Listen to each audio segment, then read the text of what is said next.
नमस्कार, प्रणाम। मैं हूं अनीता यादव और आप देख रहे हैं अनीता यादव अम्बेडकरवादी चैनल को। तो मैं एक कविता बनाई हूं और ये कविता का बोल है, ये देश की पुकार है, अब छल नहीं स्वीकार है।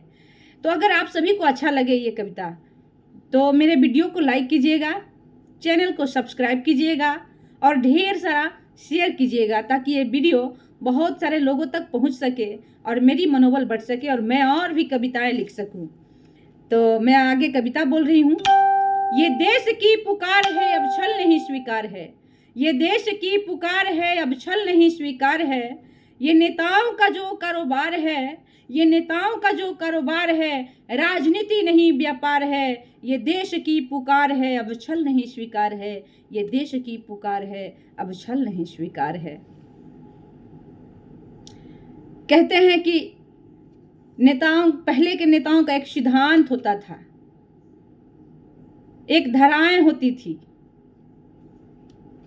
लेकिन अब लोग कुछ भी बोल जाते हैं वोट पाने के लिए।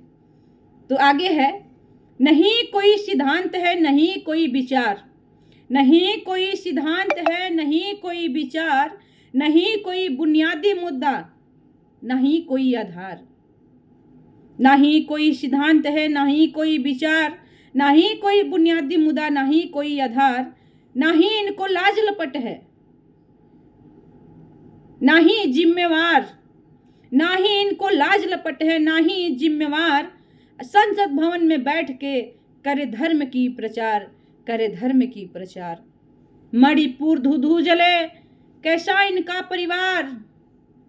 मणिपुर धू जले, ये बोलते हैं कि पूरा देश हमारा परिवार है। एक बार इन्होंने बयान दिया था कि हमारे देश के माननीय प्रधानमंत्री जी ने एक बार बयान दिया था कि पूरा देश मेरा परिवार है। तो उस टाइम कहाँ थे जब मणिपुर धू करके जल रहा था। तो मणिपुर धू जले, कैसा इनका परिवार।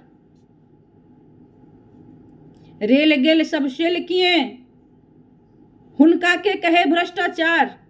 रेल गेल सब शेल किए, हुनका के कहे भ्रष्टाचार। आय अपने पीठ झाड़ के कहे लाऊंगा 400 पार। अपने पीठ झाड़ के कहे लाऊंगा 400 पार। ये ईवीएम की चमत्कार है या झूठ का निखार है। ये ईवीएम का चमत्कार है या झूठ का निखार है। ये देश की पुकार है, अब छल नहीं स्वीकार है, अब छल नहीं स्वीकार है। जागो बहुजन, जागो और अपने वोट के अधिकारों को समझो। जय हिंद, जय भीम।